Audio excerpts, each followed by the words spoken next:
দুই শ্রেণীর ব্যক্তি রোজা রাখুক বা নাই রাখুক আল্লাহর তাতে কোনো আসে যায় না। এক নাম্বার ব্যক্তি, যেই ব্যক্তি রোজা অবস্থায় গুনাহের কাজ করে, সেই ব্যক্তি রোজা ছিল, রোজা অবস্থায় গুনাহের কাজ করছে, তার অন্তরটা কেঁপে ওঠে না। এক নম্বরে যেই ব্যক্তি রোজা অবস্থায় গুনাহের কাজ করে, ওই ব্যক্তি না খেয়ে থাকলো আর রোজা রাখলো, যাই করলো আল্লাহর কাছে কোনো আসে যায় না। আল্লাহ আমাদেরকে গুনাহের কাজ থেকে হেফাজত রাখুক, সকল বলুন আমিন।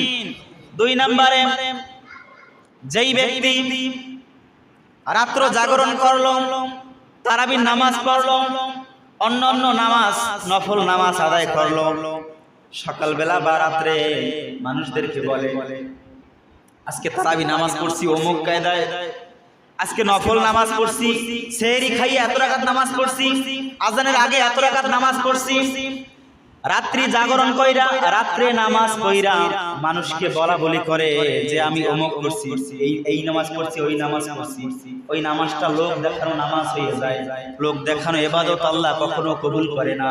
দুই নম্বরে তার রোজা কখনো আল্লাহর কাছে পৌঁছায় না, আল্লাহর কাছে কখনো ওই রোজার সব তিনি পাবে না। যেই ব্যক্তি রাতে নামাজ পড়ে মানুষের কাছে বলা বলি করে আমি এই নামাজ পড়ছি, ওই নামাজ পড়ছি, অমুক সময় পর্যন্ত রাত্র জাগরণ করছি।